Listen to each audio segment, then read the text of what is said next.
Muze neba ngati uli mwana wa Mulungu. Anthu akamakutukana satukana iweyo, atukana cha umulungucho. Aquilo que é de Deus, gentil. Tilimodzi? Tikumvana? Muze neba chinsinsi choti ndiwopemphera anthu adzikutukana iweyo samamva kwawa udziwa khululukira. 1 Corinthians chapter 4 1 de Coríntios 4 verse number 8. versículo 8. 1 de Coríntios, capítulo 4, versículo número 8. Sim. Já estás farto, já estás rico, se nós reinais, e oxalá renasceis, para que também nós reinemos convosco. Porque tenho para mim que Deus, a nós apóstolos, nos pôs por último, como condenados à morte, pois somos feitos espetáculo ao mundo. Muze neba ukakhala opemphera anthu adzikukana As pessoas que me criticaram, koma iweyo kwadalitsa. mas você abençoa. Anthu adzikutukana As pessoas que insultam, koma iweyo ukwakonda. mas você ama. Umazipanga izi Será que você faz isso?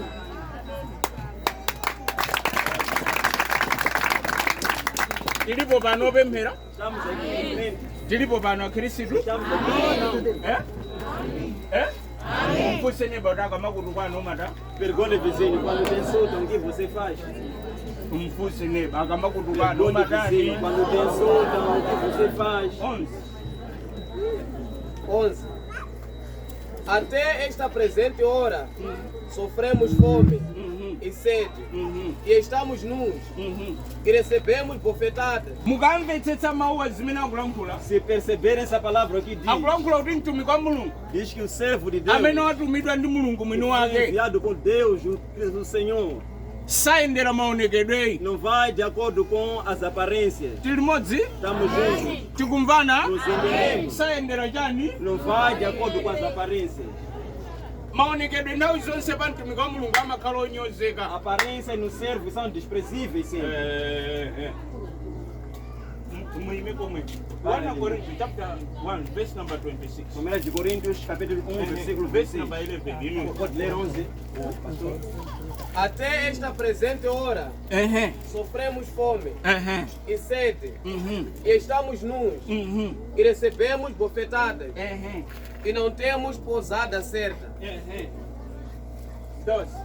12.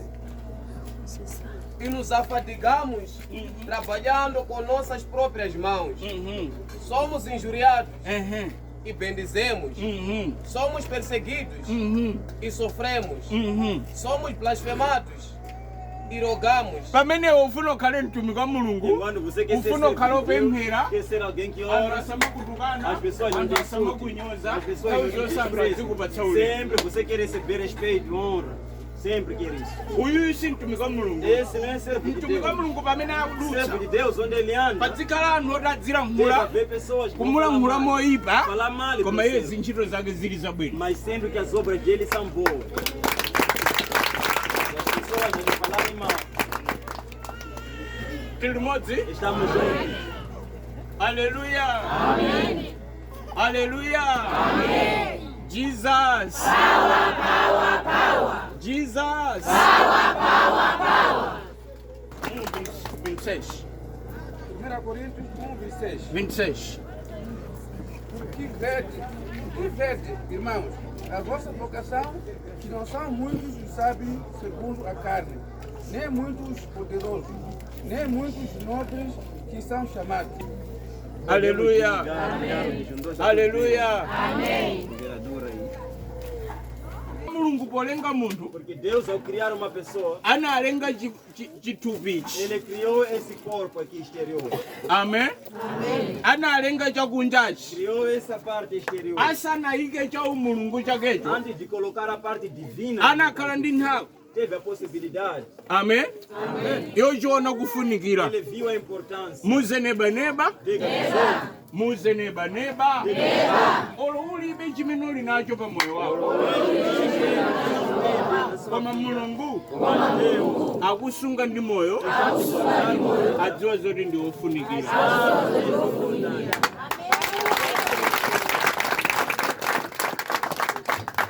Muze neba kachikena neba. Anthu akukonde asakukonde. Koma Mulungu akusunga ali nawe cholinga pa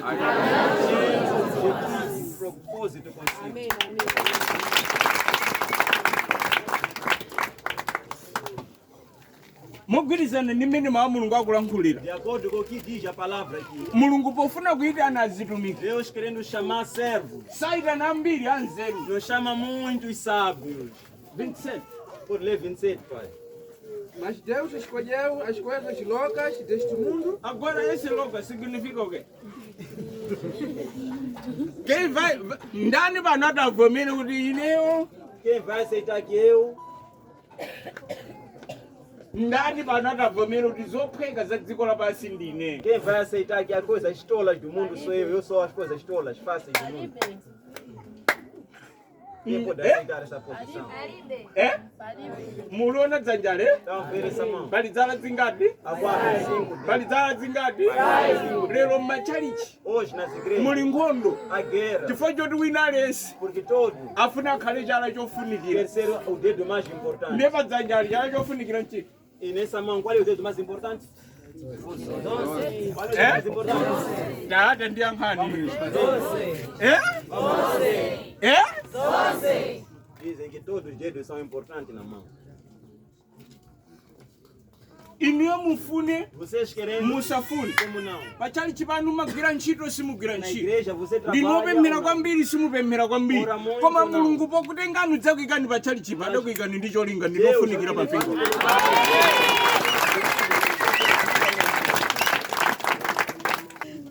Azimayi tadikira ndikululira ndi chinsinsi. Mãe, deixa eu dar-vos um segredo. Mamuna wanzeru wachikondi. Homem sábio de amor. Asamakukonde fa choti wachena kale.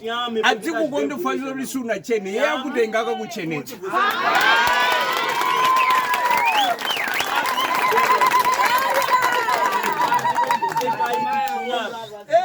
Sim, Adzikutenga te levar ulibi. assim vocês para baixo, suja mesmo. Ulibi nechitsiri. Te levar para as Ulibi adzikutenga adzira uyu nkakachenetsa akakhala adona. Timodzi. Ndikulankhula za mtumiki wa Mulungu. Falo do servo de Deus. Usamathamangira kupita pagome pamene ena yatsaka ndi moto. Udzika yatsewekha moto. Azibusa muli pano. Pastores que estamos aqui. Azikula mpingo azitumiki muli pano. Anciões. Amene mufuna kukhala ndi nthawi yoti mutumikire Mulungu. Querem servir a Deus. Ndikulankhulani mawu awa Falar samalisani. essa palavra, fiquem atentos, por favor.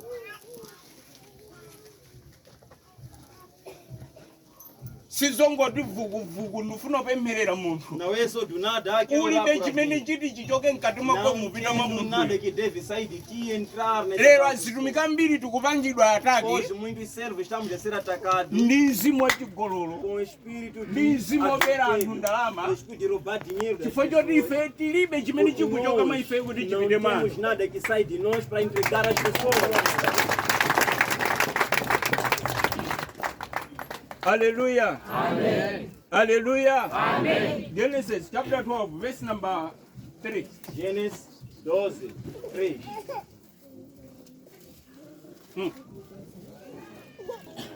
Azimai. Mãe. Nawe jai munasangalala munanyadira kwambiri kuombera mmanja. Alegraram-se e aplaudiram muito naquela hora. Ndimadziwa kuti ndikukonzani malo ena. Sabia que eu iria vos consertar em um lugar. Nkhani A questão sikusintha amuna. não é trocar de homens, Kuchoka parceiros. mwa uyu Sair desse kukalowa mwa uyu parceiro. azila mose chimodzimodzi nkhani sikusintha azimayi kuchoka mwa uyu kupita mwa uyu nkhani kuti iwe usinthe khalidwe limene limakupangitsa kuti usakhale ndi mamuna ako kapena mkazi ako. Você não tem mulher ou esposa, a questão é mudar comportamento. Não trocar de homem ou mulher, mas trocar comportamento. muona ngati ndikulankhula nkhani ya mbanja moka ndikulankhula singakale nkhani ya machalichi nkhani sikusinda azibusa nkhani nkuti iwe usinthe khalidwe ukakumane ndi mbusa amene akakulalikire zoti upulumuke.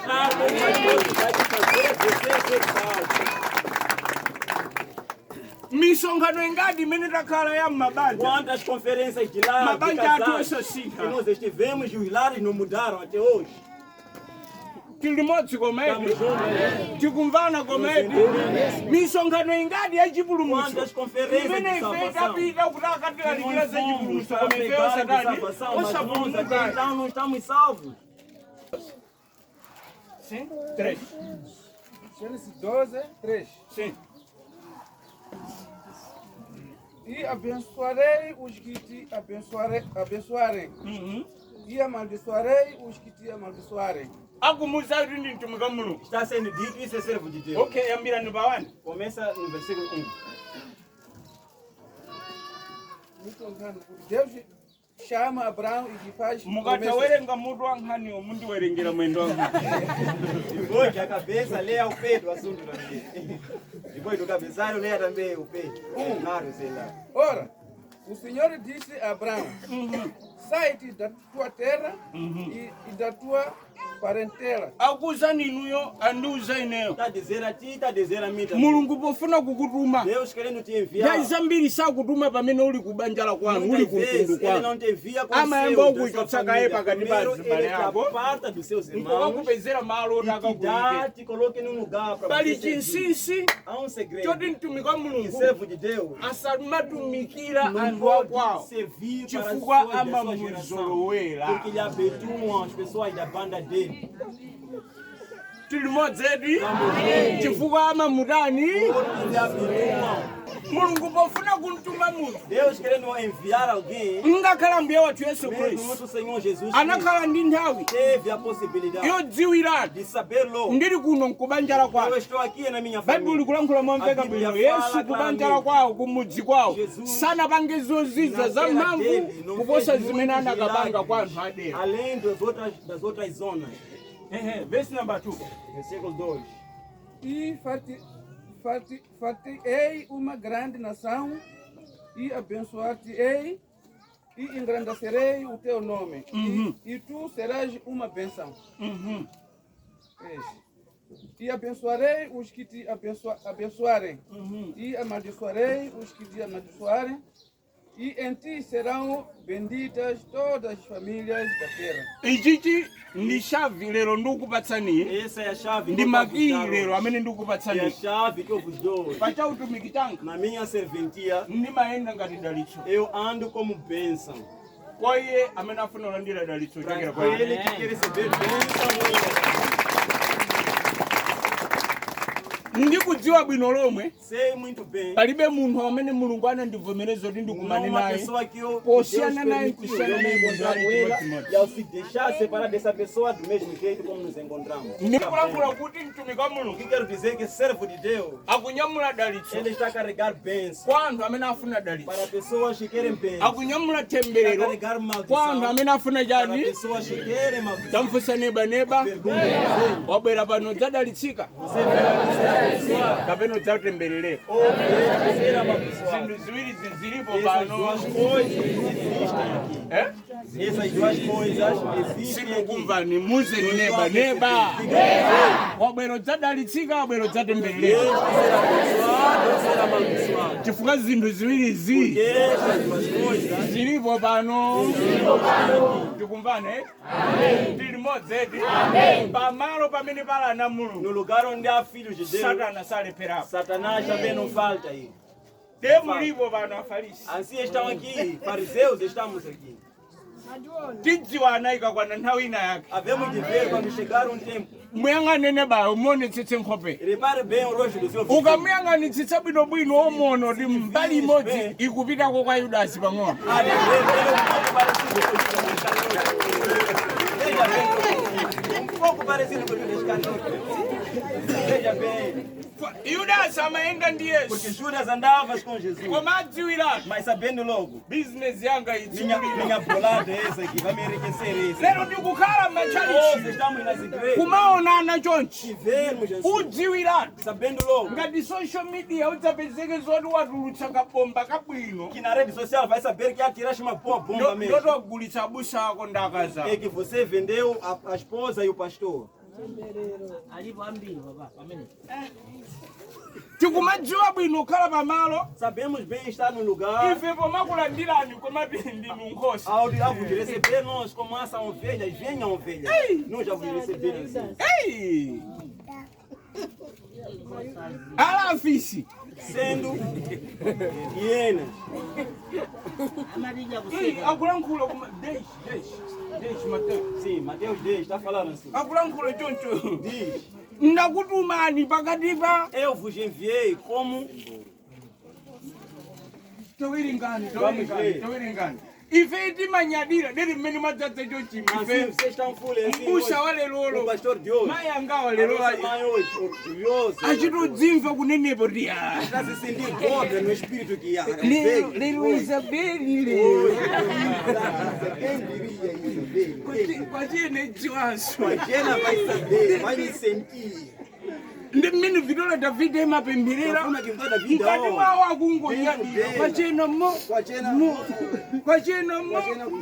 Inu masanga timudziyankha. Pensar que vai responder. Kwachena mo.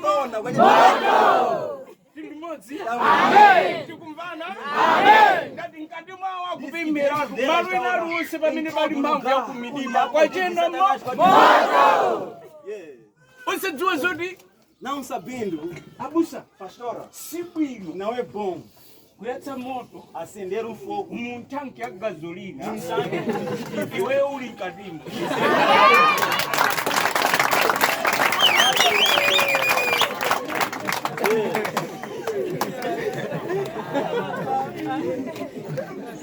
vai jardim. Chikamapulika ukaona Você também vai repreendar junto ali, vai jardim. ndikulankhula inu ya Só Khristu falar de vocês, muli cristãos. munchali chinamvitola Davida chomwechi amene akunyamula mabodza muvitola Davida kumakapereka kwina.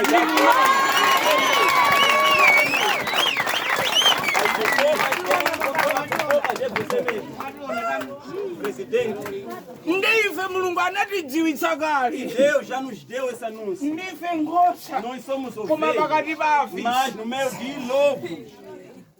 Mulipo pano amene mwabwera mukudwala. Existem aqui que vieram doentes. Kuona maonekedwe a munthu amene atakupemphererani Ao mukudwalayo. ver as aparências das pessoas que vão vos orar, você doente. Kumadziona kuti bwalaniso ninuyo Ao ver que mudwala. falar eu que estou doente, esse homem de Deus que quer me orar.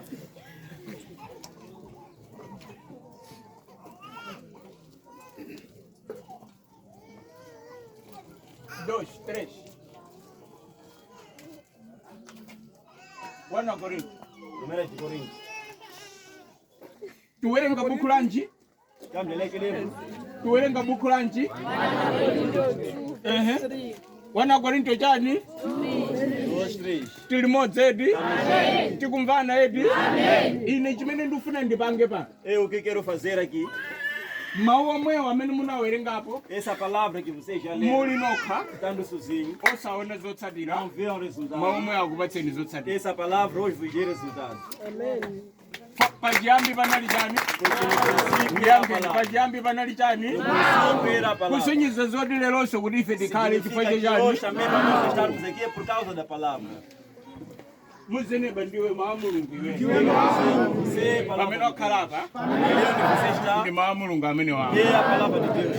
Tili modzi. Estamos juntos. Muzeneba khala cheru ndi mawu mulungu. Diga você, fique atento à palavra de Deus.